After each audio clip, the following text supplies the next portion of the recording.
I did not argue when my mother smiled and told me to move out by Friday. I simply nodded at the papers my sister held like a verdict and opened the door for them. They had no clue I had legally secured the $1 million estate right after graduation. 2 days later, they returned with a moving truck only to realize that the house they thought they had stolen was actually a fortress I had already locked tight. My name is Piper Young, and I had been waiting for the sound of tires on gravel for exactly 22 days.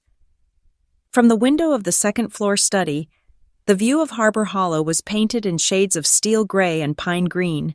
The fog was rolling off the water, clinging to the ancient cedar trees that lined the driveway. This estate, with its wraparound porch and the smell of salt and old wood, was appraised at nearly $1 million. To the casual observer, it was a piece of prime real estate. To me, it was the only place in the world where the floorboards didn't feel like eggshells. I watched the black SUV pull up. It was my father's car. He parked crookedly, aggressively, the front bumper hanging over the edge of the flagstone path. It was a power move, subtle but intentional. He was marking territory. I took a sip of my coffee. It was cold. I checked my watch. It was 10 in the morning on a Tuesday. I was 28 years old. I had just graduated with a master's degree that nobody in that car cared about, and I was about to play the most difficult role of my life. I walked downstairs. I did not hurry. The house was silent around me. It was a heavy, comforting silence, the kind that only exists in houses built 80 years ago, where the walls are thick plaster and the doors are solid oak. I reached the bottom of the foyer stairs just as the front door swung open without a knock. They walked in as a formation. My mother, Elaine, led the charge. She was wearing a beige cashmere cardigan that looked soft, but probably cost more than my first car. Her hair was perfectly coiffed, sprayed into a helmet of blonde defiance against the humidity outside. Behind her was Grant, my father, checking his phone as he stepped over the threshold, bringing a gust of damp, cold air with him, and between them, protected like a diamond in a velvet box, was Tessa. My younger sister looked radiant. Of course, she always did. She was wearing a trench coat belted tight at the waist, her eyes bright and predatory as they swept over the foyer. She wasn't looking at me. She was looking at the chandelier. She was looking at the wainscoting. She was assessing. "Piper," my mother said. It wasn't a greeting. It was an acknowledgement of an obstruction. "Mom," I said. "Dad, Tessa." I stood near the staircase, my hands clasped loosely in front of me. I made sure my posture was slumped just enough to suggest defeat, but not enough to look slouchy. I needed to look tired. I needed to look like I had given up. Elaine walked over to the console table and ran a finger along the surface, checking for dust, finding none. She frowned slightly, then turned her full, beaming attention to me. It was a smile that didn't reach her eyes. It was the smile of a shark that had just smelled blood in the water. "We need to talk, honey," Elaine said. Her voice was incredibly soft. It was the tone she used when she was firing a housekeeper or sending a meal back at a restaurant because the garnish was wrong. "Why don't we go into the living room?" They didn't wait for my answer. They walked past me into the main living space, the room with the massive stone fireplace and the view of the lake. Grant sat in grandfather's leather armchair. The leather groaned under his weight. My stomach tightened, a sharp, physical reject against seeing him in that chair. But I kept my face blank. Tessa didn't sit. She walked to the window, turned her back to the room, and looked out at the property. "So," Grant said, putting his phone away. He clasped his hands and leaned forward, adopting the pose of a benevolent patriarch, delivering hard wisdom. "We have been discussing the situation, the estate, the future." "The situation," I repeated flatly. "Yes," Elaine said. She remained standing, hovering near Grant. "We know you have been staying here since the funeral to help clear things out, and we appreciate that. Piper, truly, you have been very helpful." "But," Tessa said, turning around. She cut through the air with a single word. "It is time to move forward. Tessa reached into her oversized designer tote bag and pulled out a thick manila envelope. She held it differently than one holds a magazine or a letter. She held it like a weapon. She tapped it against her palm. A rhythmic, dull thud. "We have gone through the probate details," Tessa said. Her voice was crisp, professional, the voice of someone who believes they are the smartest person in the room. "Mom and Dad have decided to transfer the deed. We expedited the filing. The house is going to be in my name." She said it so casually. "The house is going to be in my name," as if she were ordering a latte. Grant nodded solemnly. "It makes the most sense. Piper, Tessa is getting married next year. She needs the space. You have your life, in the city. You are single. You don't need a 5-bedroom estate in Harbor Hollow. It is too much maintenance for one person. Plus," Elaine added, stepping forward and placing a hand on my arm. Her touch was cold. "We think it is best for you to have a fresh start, somewhere smaller, more manageable." I looked at her hand on my arm. Then I looked at Tessa, who was watching me with a mixture of pity and triumph. "So," Tessa said, dropping the envelope onto the coffee table with a heavy slap, "we need you to vacate, soon." "How soon?" I asked. My voice was steady. Elaine squeezed my arm. "Friday. Sweetheart, we have contractors coming on Monday to start renovations. Tessa wants to redo the kitchen completely before the wedding planning starts in earnest." Friday. Today was Tuesday. They were giving me 72 hours to pack up 28 years of life, plus 60 years of my grandparents' history. "Friday," I said. "Yes," Grant said, his tone hardening just a fraction. "Friday, by 5 in the afternoon. We don't want to make this messy. Piper, we handled the papers. It is done. The house is Tessa's. We just want a smooth transition." Tessa stepped forward, closing the distance between us.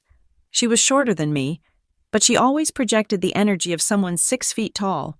She looked up at me, her eyes gleaming. "I have already scheduled the movers for Saturday morning to bring my things in," Tessa said. "So the space needs to be clear, totally clear. I don't want to deal with boxes of old junk." She called our grandparents' life old junk. The rage that flared in my chest was white hot. But I had practiced for this. I had spent the last 3 weeks practicing in front of the mirror, rehearsing my breathing, rehearsing the muscle control required to keep my face completely neutral. If I argued, they would dig in. If I screamed, they would call me unstable. If I cried, they would enjoy it. They expected a fight. They wanted a fight. They wanted to crush me, to prove that I was the difficult one, the ungrateful one, the one who didn't deserve the legacy of the young family. I looked at the envelope on the table. I didn't reach for it. I didn't open it. I knew exactly what was inside. I knew it contained a quitclaim deed prepared by their family attorney, waiting for signatures, or perhaps already signed by my parents as the executors, transferring ownership based on the assumption that the estate was theirs to give. I looked at Tessa.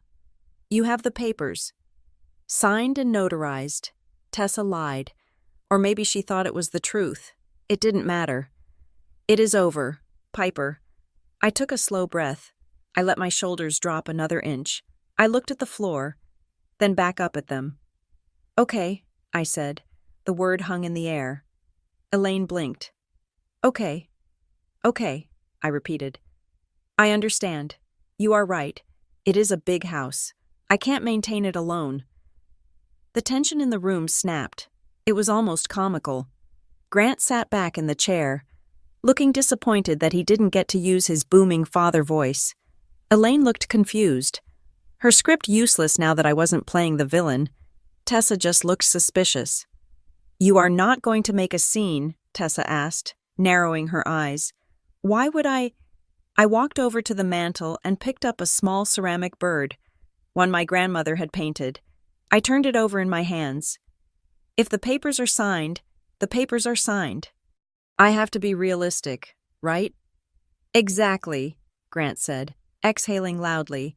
"I am glad you are finally being mature about this. Piper, finally. I will start packing today," I said, placing the bird back down gently. I can be out by Friday. No problem. Elaine clapped her hands together once, a sharp sound of delight. Oh, wonderful. I knew you would understand. We can help you find a nice apartment in the city, maybe something studio-sized. I will handle my own living arrangements, I said. But thank you. Tessa walked over to the fireplace. She ran her hand along the stone. I am going to paint this white, she murmured. This natural stone is so dated, and the floors needs to be sanded down. They are too dark. I felt a spasm of pain in my chest. Grandfather had laid these stones himself, but I forced a small, tight smile. It will look very modern, I said. It will look expensive, Tessa corrected. She turned to me. I need the keys, now. I need to give a set to the contractor. I have a spare set in the kitchen, I said. I will get them for you. I walked into the kitchen, away from their eyes.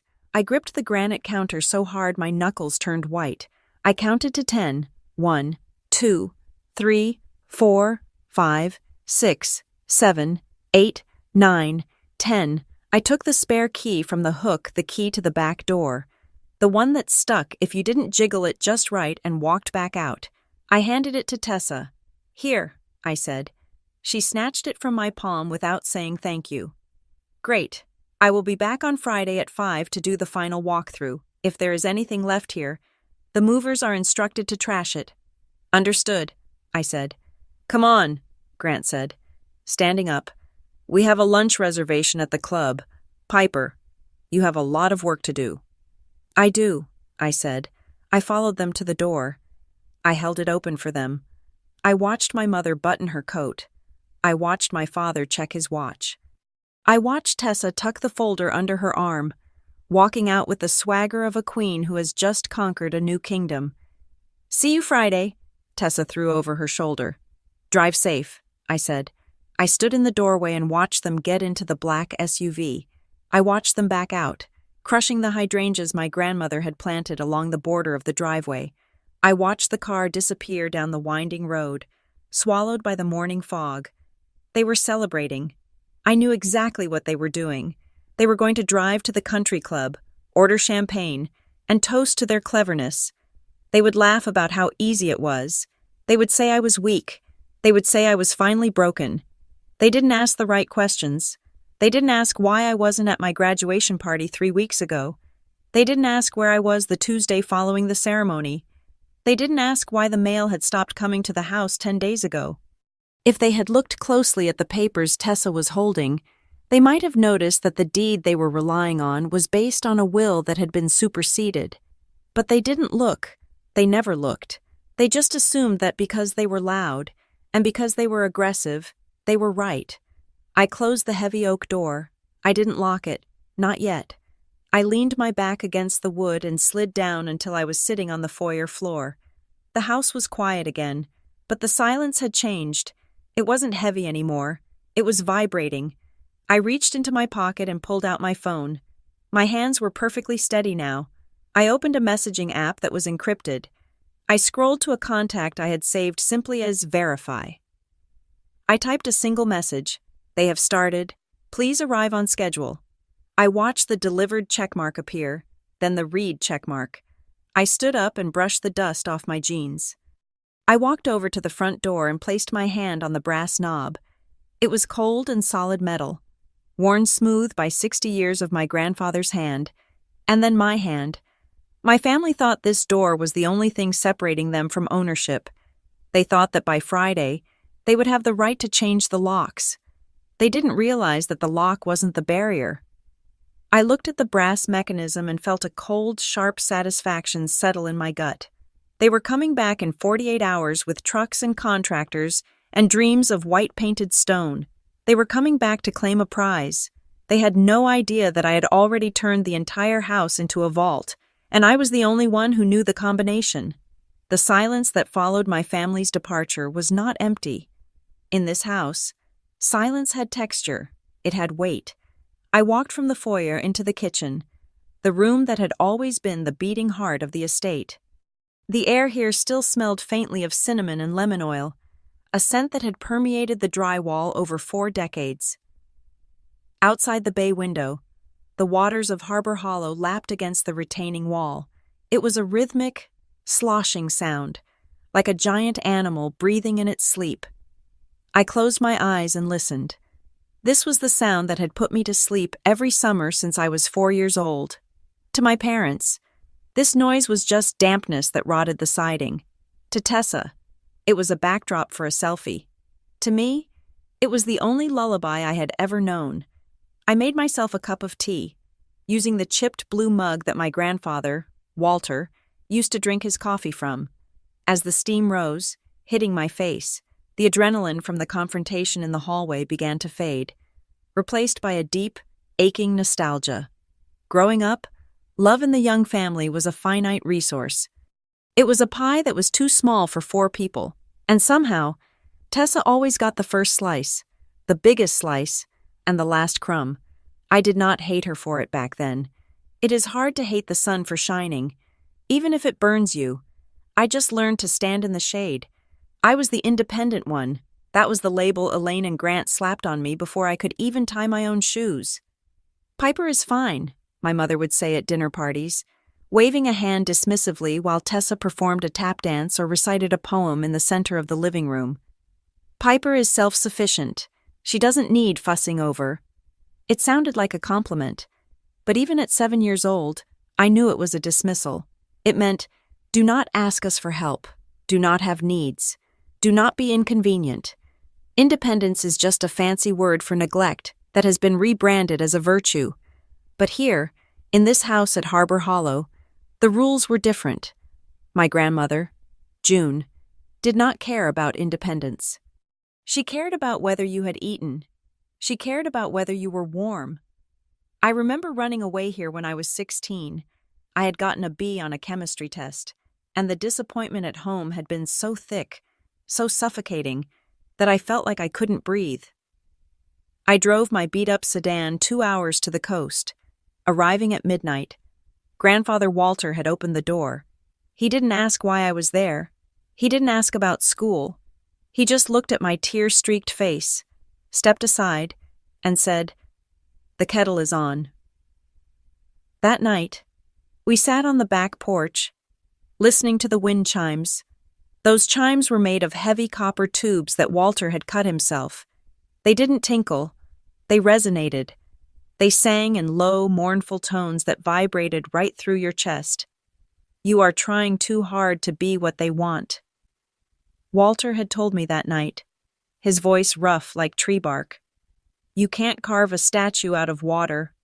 Piper, stop trying to hold their shape. I stayed for the weekend. We didn't talk about grades. We gardened. We walked the perimeter of the property. I helped him fix the loose railing on the dock. For 48 hours. I wasn't the disappointment or the independent one. I was just Piper. I was just a girl who was loved simply because she existed. That was the magic of this house. It was the only place where I didn't have to earn my space. But houses, like people, get old. And people, unlike houses, cannot be renovated indefinitely. The decline started 5 years ago. It began with small things. June forgetting to turn off the stove. Walter losing his balance on the stairs. The phone calls to my parents became frequent, but the visits did not. "We are just so swamped with the business," Grant would say on the phone, his voice tight with fake regret. "Can you drive down there this weekend? Piper, check on them. You are so good with them." So I went. I went every weekend, then every 3 days.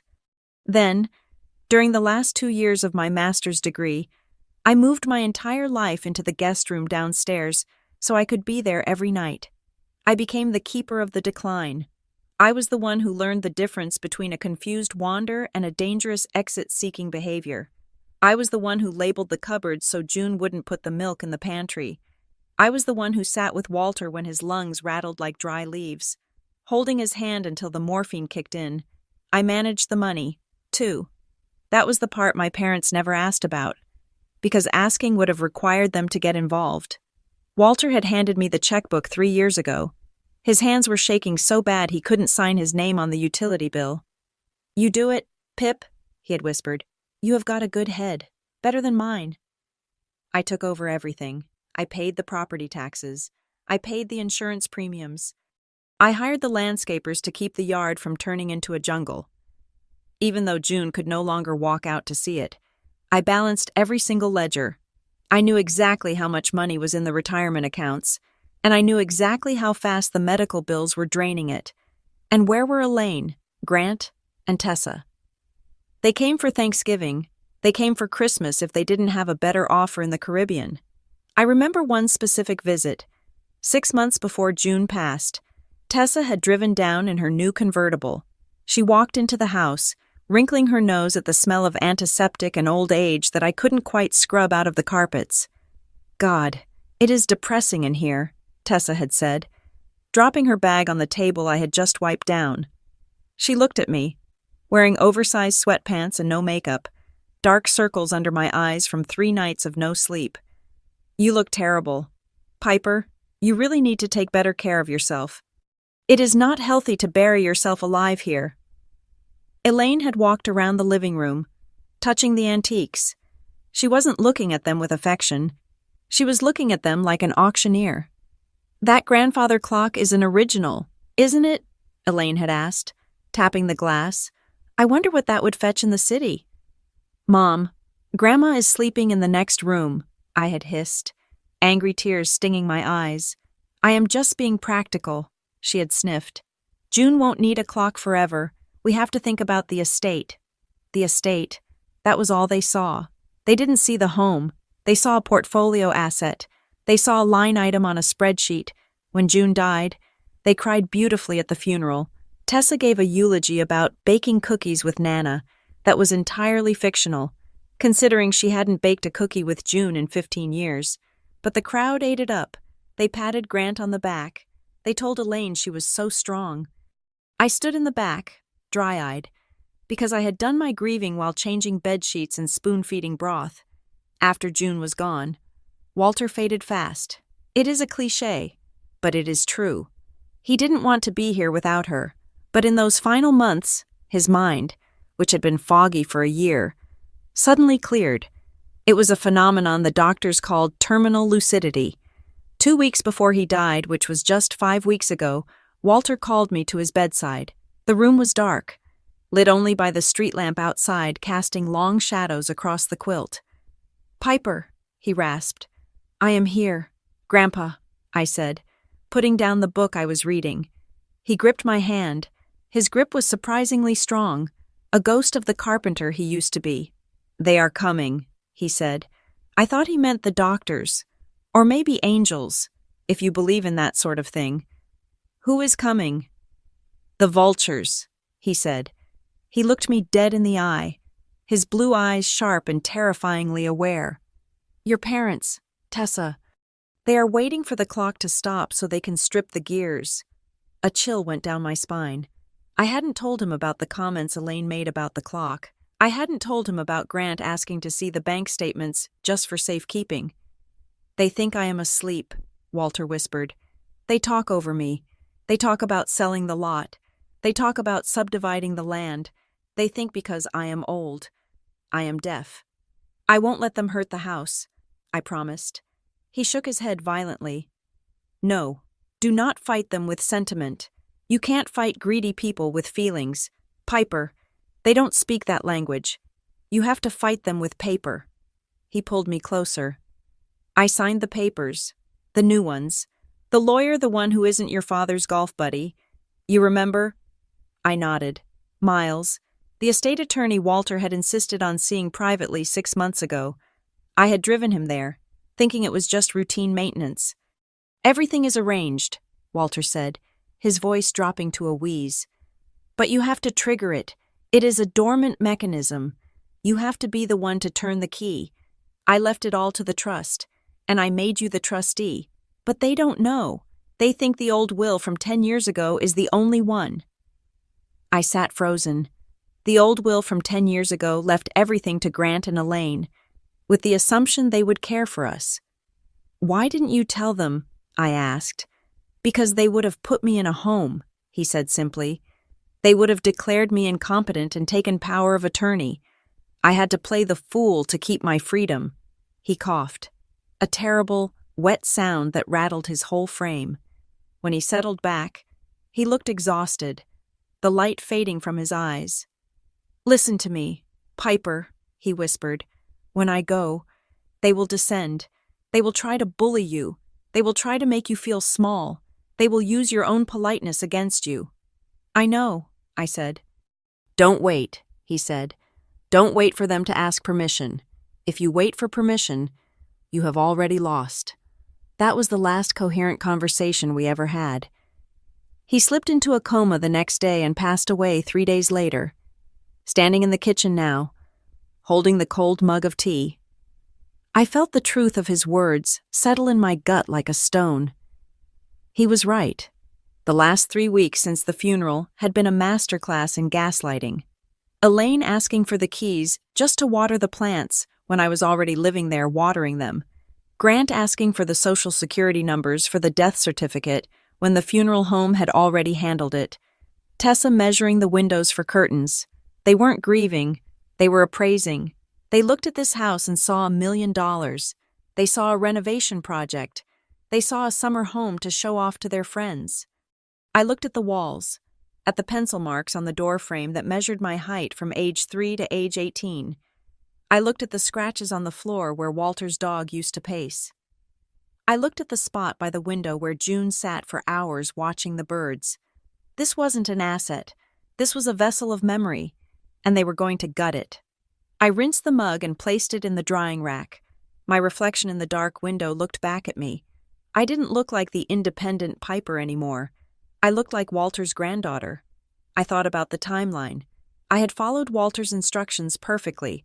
I had met with Miles immediately after the graduation ceremony, a ceremony my parents attended for 45 minutes before leaving for a dinner reservation I wasn't invited to. While they were eating steak, I was signing the trust documents that activated the transfer of the deed upon Walter's death. But I hadn't filed the public notice immediately. Miles had advised me to wait until the contest period window was tricky, or rather, to let them make the first move so their intent to bypass the true will was documented. Now, they had made their move. They had forged ahead with the old will, ignored the possibility of a new one, and tried to physically displace me. I walked to the living room and picked up the envelope Tessa had left.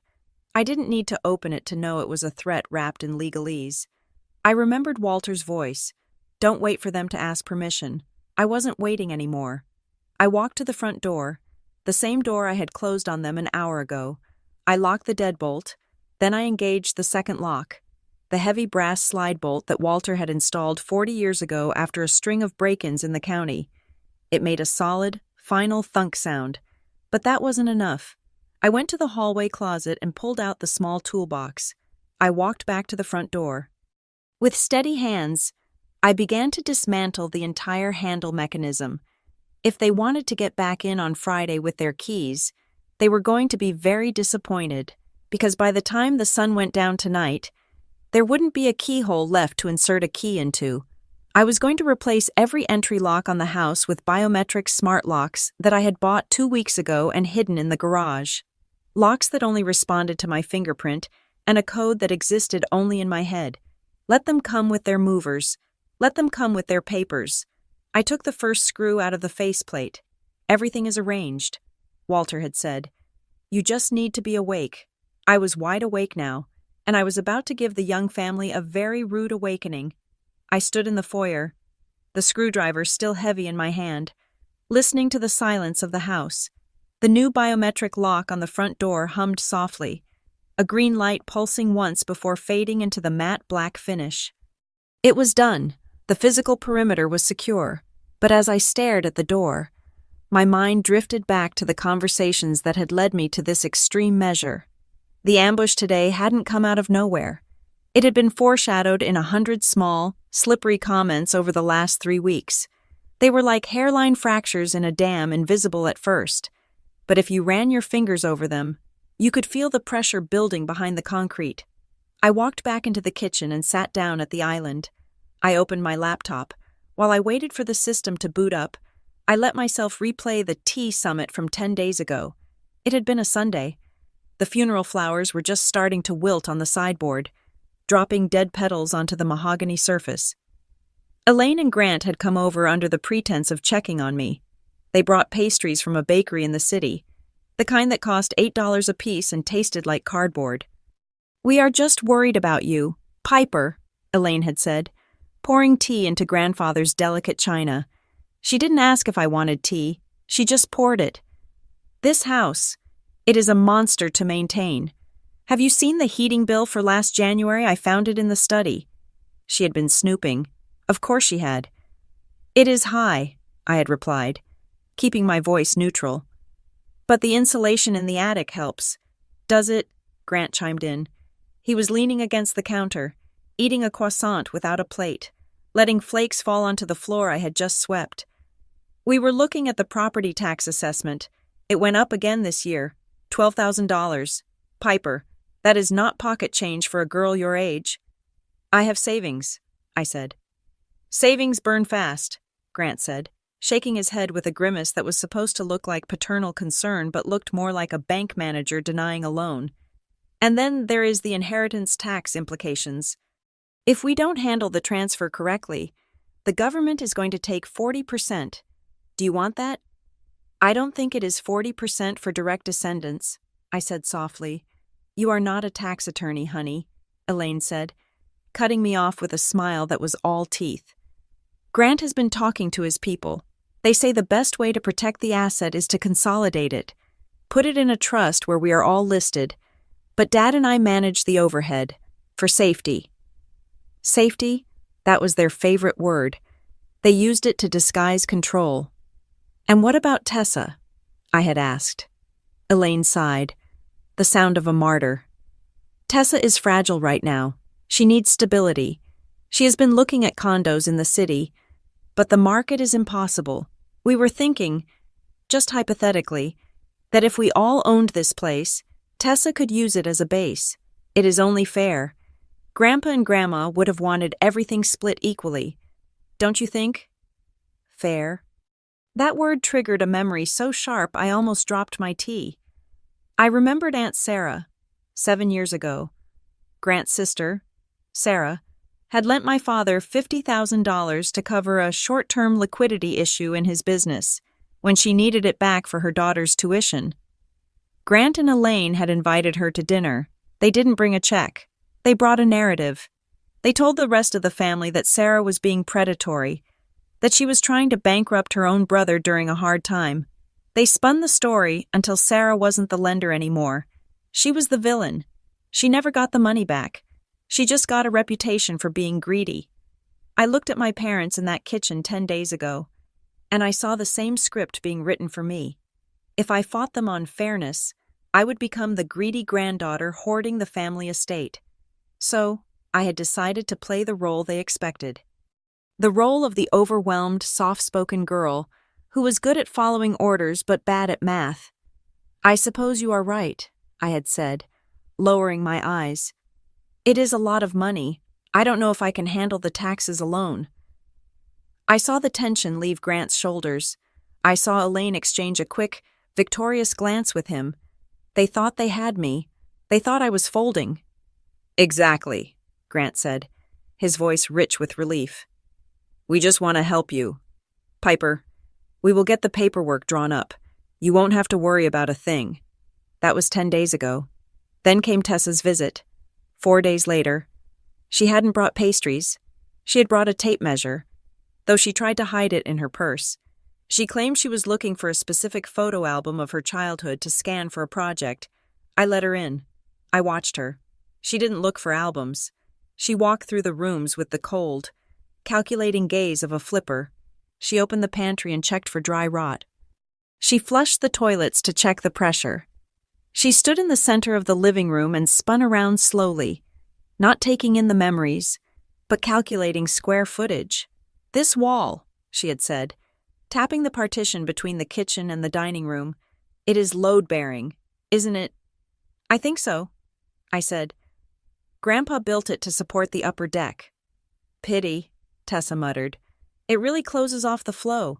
An open concept would add at least $50,000 to the value."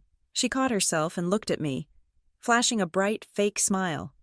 "I mean, if we ever decided to sell, which we won't, obviously. But it is good to know the equity, right? Right, I said, later that afternoon, while she was pretending to look through a bookshelf in the hallway. I saw her pull out her phone. She angled it to take a picture of a document I had left intentionally on the side table. It was a fake utility bill I had mocked up, showing an overdue balance of $3,000. I wanted them to think I was drowning. I wanted them to think the ship was sinking so they would rush to rescue it and, in their haste, make mistakes. Tessa snapped the photo and slipped the phone back into her pocket. "You know, Piper," she said, her voice dripping with faux sympathy, "if you are struggling, you can tell us. Mom says you haven't been working much since graduation." "I am managing," I lied. "Sure," she said, "but why struggle? We are family. If you just sign the house over to Mom and Dad, you could walk away with a nice little payout, maybe $20,000. You could travel, go to Europe, find yourself $20,000 for $1 million estate." The insult was so massive it was almost impressive. "I will think about it," I said. But the real twist, the moment I knew for certain that war was inevitable, came from a source they didn't account for. Mr. Henderson, the neighbor 2 houses down. He was a retired naval officer who spent his days watching the neighborhood through his binoculars.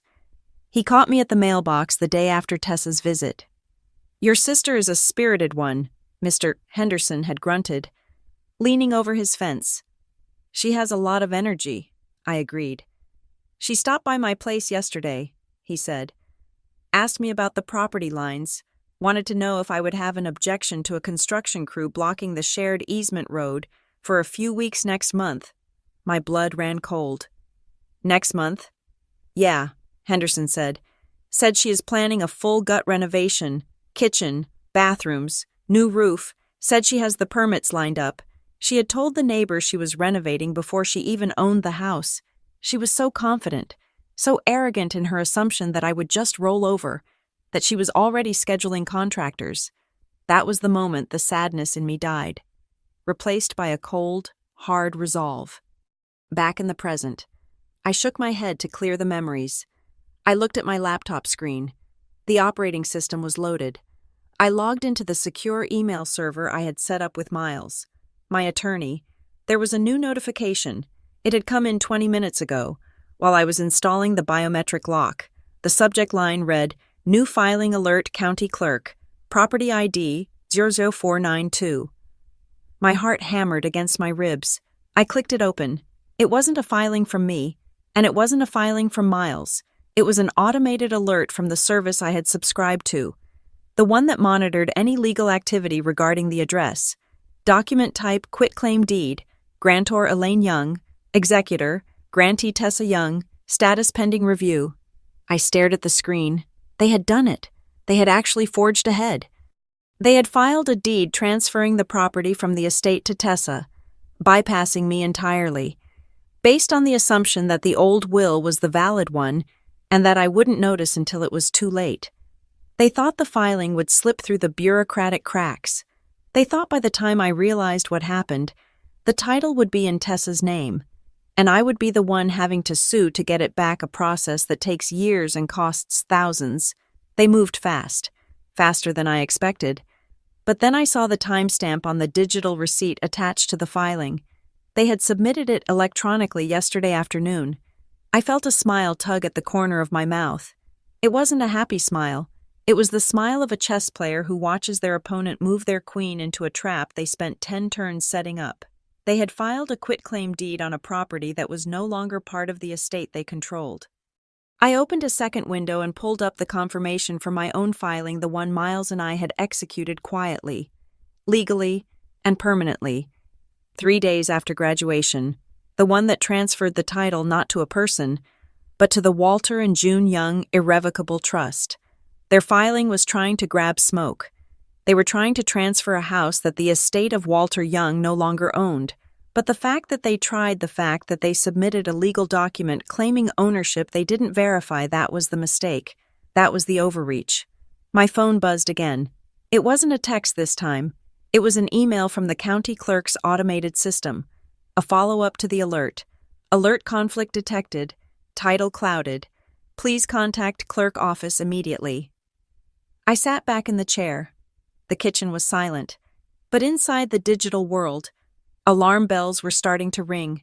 They had just walked into the minefield. I picked up my phone and dialed Miles. "They filed," I said when he answered. "I see it," Miles said.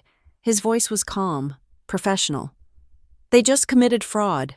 Piper, maybe not intentionally if they claim ignorance, but on paper. They just tried to sell something they don't own. This is it. This is the leverage." "What do I do?" "Nothing," Miles said. "Let them come on Friday. Let them bring the movers. Let them think the filing went through. When they find out it was rejected, I want them to be standing on your porch with an audience." I hung up. I looked at the pending review status on their filing one last time. Bitter. That was the only word for it. They thought they were serving me a defeat sweet as tea, but they had just swallowed a poison pill. I closed the laptop. The sun was starting to set over Harbor Hollow, casting long shadows across the floorboards. I had 2 days left to prepare the final stage. They asked about taxes. They asked about renovations. They asked about fairness. They should have asked who held the keys. To understand why I was standing in a fortified house waiting for a siege, you have to understand where I was 3 weeks ago. You have to understand the quiet, dusty room where the real war was won before a single shot was fired. It was the Tuesday after the funeral. I had driven into the city, leaving the gray mist of Harbor Hollow for the gridlock of downtown. I wasn't going to a glass and steel skyscraper where men in $3,000 suits made deals in seconds. I was going to a brownstone on 4th Street, to an office that smelled of lemon polish and old paper. Miles Klein had been my grandfather's attorney for 40 years. He was a man who moved with the slow, deliberate gravity of a tortoise. He didn't speak until he had considered a sentence from 3 different angles. I sat in a leather chair that swallowed me whole. The office was lined with books that looked like they hadn't been opened since the Reagan administration. It was the complete opposite of the world my sister Tessa lived, in a world of Instagram filters and instant gratification. This room was built on things that lasted. "They are already measuring the rooms. Miles," I said. I didn't have to explain who they were. Miles took off his glasses and cleaned them with a handkerchief. He looked tired. "It is fast," he said. "Even for the young family, that is fast." "Mom asked me where the deed was kept," I continued. "Dad asked if the insurance policy was up to date. They aren't grieving. They are liquidating." Miles put his glasses back on. He looked at me across the expanse of his mahogany desk. "And what did you tell them?" "I played dumb," I said. "I told them I was just the caretaker, that I didn't know anything about the paperwork." "Good," Miles nodded. "Ignorance is your best armor right now." He opened a thick file folder in front of him. I saw my grandfather's shaky signature on the top document. It was a letter of intent, written 6 months ago, the day Walter had decided he couldn't trust his own children. "Here is the reality. Piper," Miles said, his voice dropping an octave, becoming heavy and serious. "The law is a tool, but it is a slow tool. Possession, intimidation, and momentum, those are fast tools. Your parents and your sister operate on momentum. They believe that if they move fast enough, if they are loud enough, if they simply occupy the space, the law will eventually catch up and rubber stamp their victory." He leaned forward. "They will act first. They will move in. They will change the locks. And then they will dare you to spend 5 years and $50,000 in court to get them out. And they know you don't have that kind of money. They are banking on your exhaustion." I felt a cold knot in my stomach. He was describing exactly what was happening. The move out by Friday command wasn't a request. It was a bulldozer. "So how do I stop a bulldozer?" I asked. "You don't stand in front of it," Miles said. "You dig a trench so deep it falls in." He pushed a stack of papers toward me. These weren't the standard probate forms. The paper felt heavier, thicker. The header was printed in bold, uncompromising font. The Walter and June Young Irrevocable Trust. "We talked about this with Walter," Miles said. But we never executed the final transfer of the deed because he was afraid your mother would see the public filing while he was still alive and cause a scene at the hospital. He wanted peace in his final days. I know, I whispered. But now? Miles tapped the paper. We execute it. This document does 3 things. First, it removes the Harbor Hollow estate from the probate process entirely. It is no longer an asset of the estate of Walter Young. It is an asset of the trust. That means your parents, as executors of the will, have no authority over it. None. I traced the letters with my finger. Irrevocable. It sounded permanent. It sounded like a stone dropping into a well. Second, Miles continued, it names you as the sole trustee with the right of residency for life. You are not just the owner. You are the steward. You decide who enters. You decide who stays. And the third thing is the safety net, Miles said. He turned the page to a section full of complex clauses. I have drafted this so that any modification to the trust requires the approval of an independent trust protector. That is me. Even if they bully you, even if they guilt-trip you, even if they sit you down at a table and scream at you until you cry and agree to sign the house over to Tessa, you can't. Your signature alone isn't enough to break this trust. I would have to agree, and I will never agree. I looked up at him. He was offering me handcuffs. But they weren't handcuffs to bind me. They were handcuffs to strap me to the mast of the ship so the storm couldn't wash me away. They will hate me, I said. It wasn't a question. They already resent you. Piper, Miles said gently, because you were there, because you did the work they didn't want to do. This will just make it official. He handed me a pen. It was a heavy black fountain pen. If you sign this, he said, there is no going back. The house belongs to the trust. You can't sell it next year to buy a sports car. You can't mortgage it to go on vacation. It is preserved. It is a fortress. I thought about the sound of the wind chimes. I thought about the way the light hit the floorboards in the morning. I thought about Tessa talking about painting the stone fireplace white. I took the pen. The nib scratched against the paper. A loud, decisive sound in the quiet room. I signed my name. Once, twice, 3 times. Then the notary, a quiet woman named Brenda, who had been sitting in the corner, came over and stamped it with a thud that felt like a gavel striking a sounding block. Thud. It was done. Now, Miles said, closing the folder. We wait. We wait. We have to file this with the county, he explained. But these things take time to process in the system. While it is processing, your family is going to try things. They're going to try to file their own papers. They might even hire one of those online deed filing services. Tessa mentioned something like that, I said. She said she has people handling the paperwork. Miles scowled. Predators. There are companies that prey on new heirs. They file quitclaim deeds without doing a proper title search. They take the fee and leave you with a legal mess.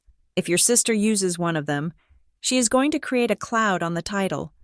But because we signed this today, and because the trust is dated effective as of Walter's death per his instructions, our claim is superior, but it will get messy. So what do I do until the dust settles? You act normal, Miles commanded. You go back to the house, you drink their tea, you listen to their insults, and you document everything. He handed me a business card. On the back, he had written a list of instructions. 1. Do not argue.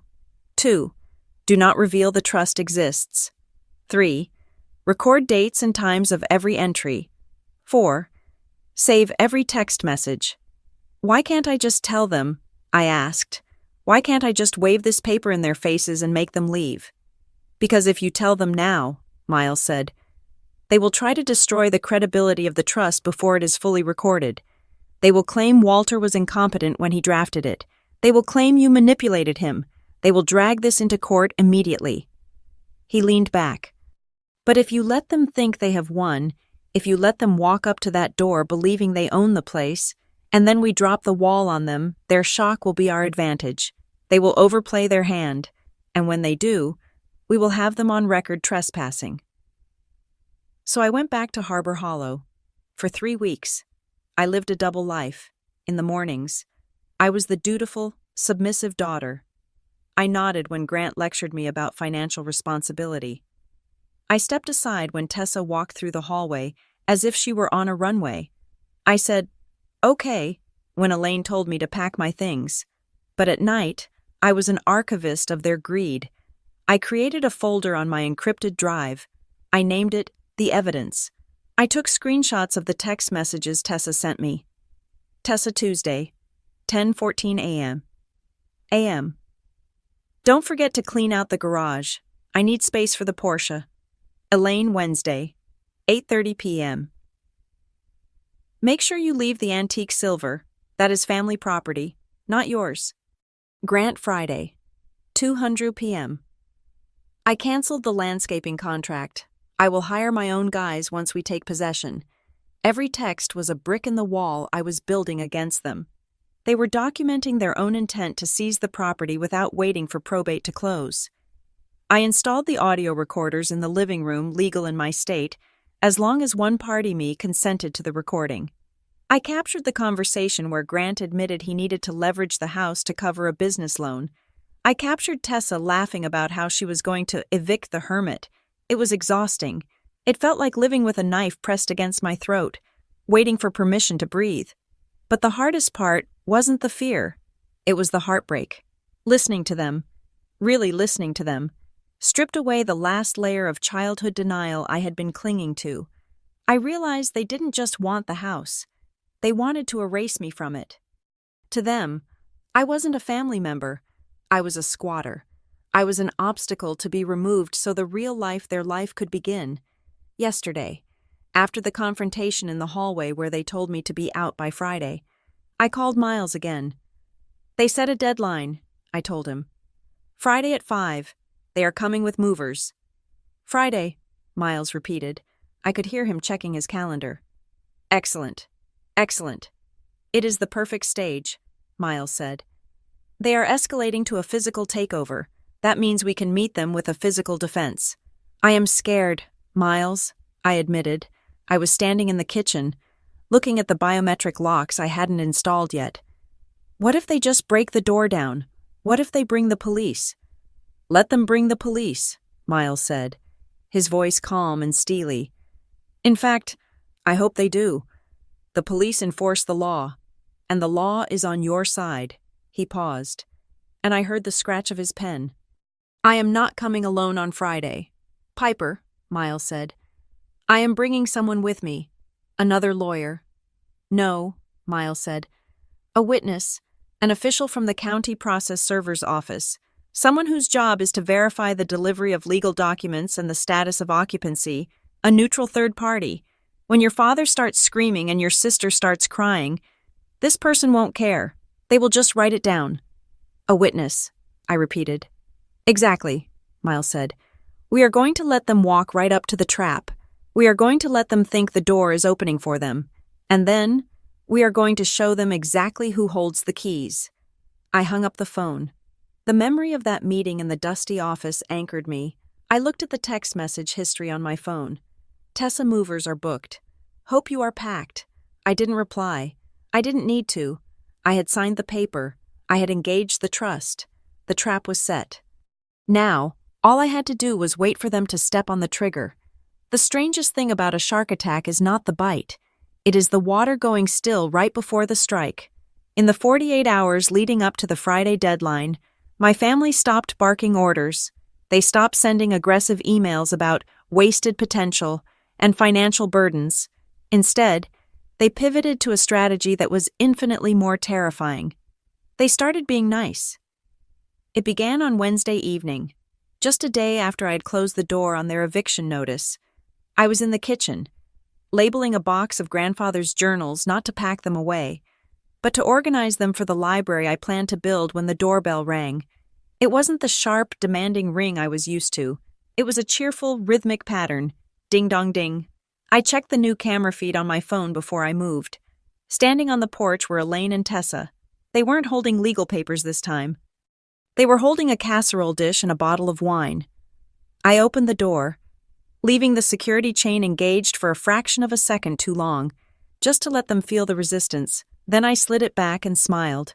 My smile was a mirror of theirs, thin, polite, and completely empty. "Surprise?" Elaine chirped. She was wearing an apron over her designer blouse, a costume of domesticity she hadn't worn since I was 6. "We thought you might be too busy packing to cook, so we brought dinner, lasagna. Grandma's recipe?" It wasn't Grandma's recipe. Grandma June used a specific blend of sausage and fennel. I could smell the distinct sterile aroma of a store-bought gourmet meal wafting from the dish, but I stepped back. "That is so thoughtful," I said. "We are family." "Piper?" Tessa said, breezing past me. She placed the wine on the entry table. "We just want to spend some quality time together before the transition." The transition? That was their new word for kicking me out. It sounded like a corporate merger, or a gender reveal party, or a death. We sat in the dining room. The air was thick with a performance so elaborate it deserved a stage. Elaine served the lasagna with a flourish, talking about how much she missed the old days when we would all gather here for 4th of July.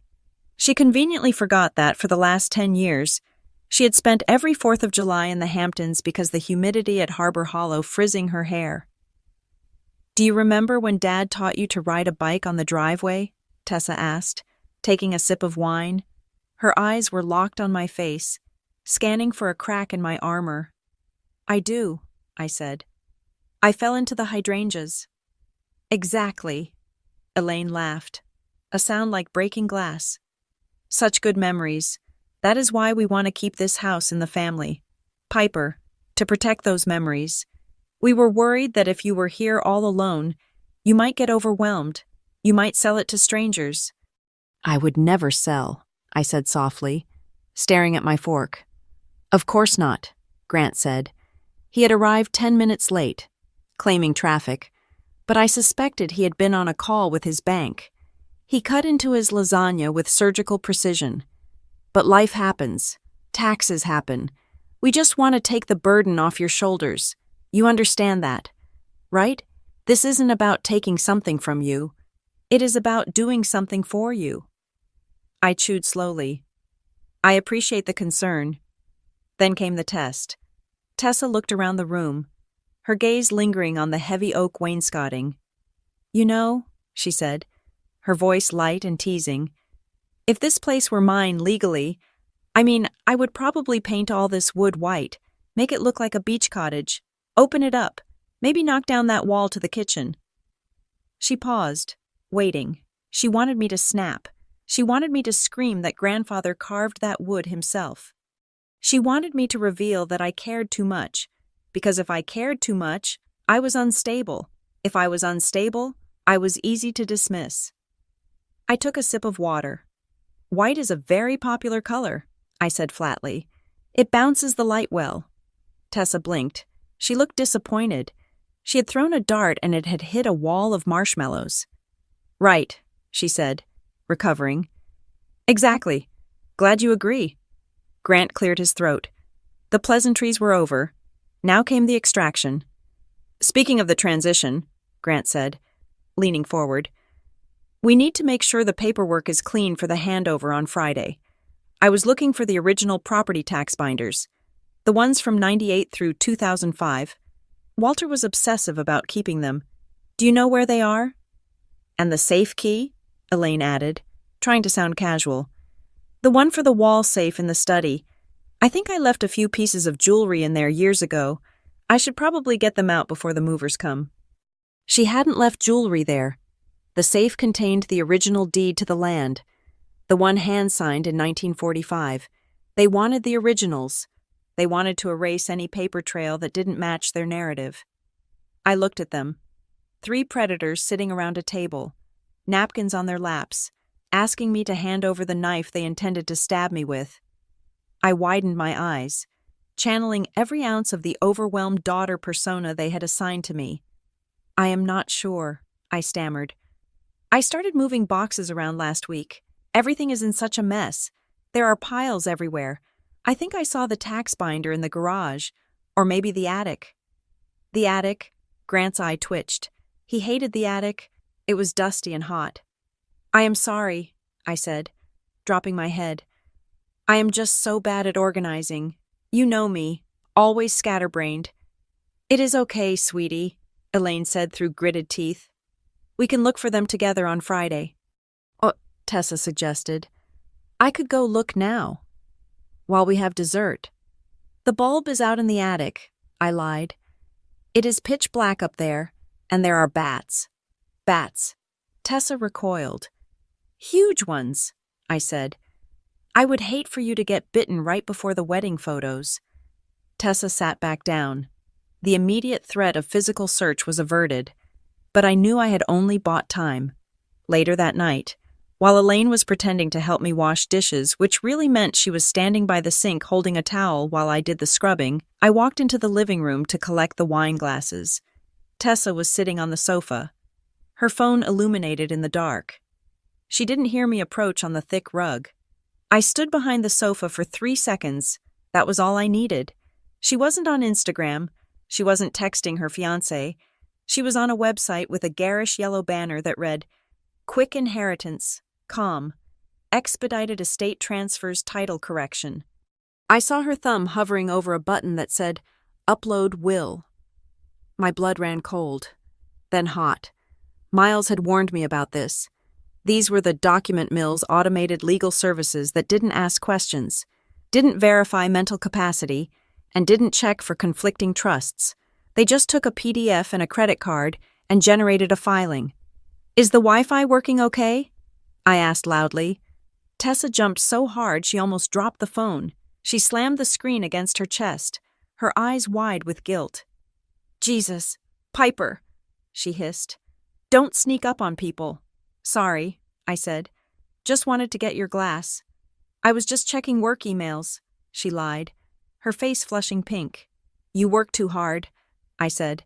I took the glass and walked back to the kitchen. My hands were shaking. Not from fear, but from rage. They weren't just greedy. They were reckless.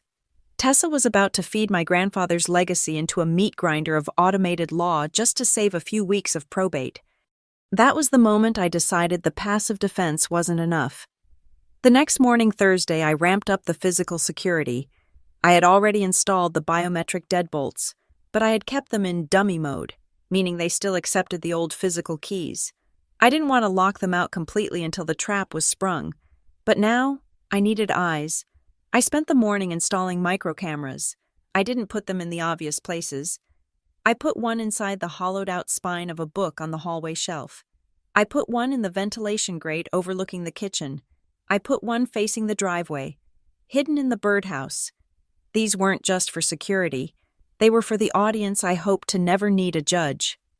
By Thursday afternoon, the nice act began to crumble. The deadline was 24 hours away, and they still didn't have the tax binders, the safe combination, or the feeling that I was truly packing. Elaine called me at 2 p.m. Her voice had lost the sing-song quality of the lasagna dinner. "Piper," she said, no greeting. "I am sending a list of items you need to leave behind. The movers need to know what to wrap and what to trash." "Okay," I said. "And listen," she said, her voice dropping. "We need to talk about the car. Dad says the title for the sedan is in Walter's name. You can't drive it off the property on Friday. It is part of the estate assets." They were going to strand me. They were going to kick me out of the house and take the car, so I would have to walk down the highway with my suitcases. "I understand," I said. "I will leave the keys on the counter." "Good," she said. "We just want this to be clean. Don't make it hard.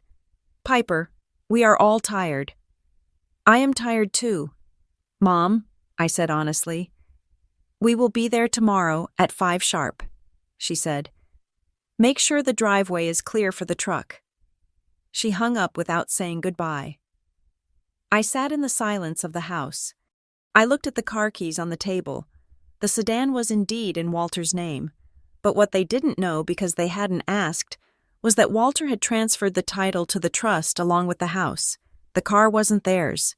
It was mine to manage, but I would leave it in the garage. Let them think they had grounded me. The sun began to set on Thursday evening. The house groaned as the temperature dropped, the timbers contracting in the cool air.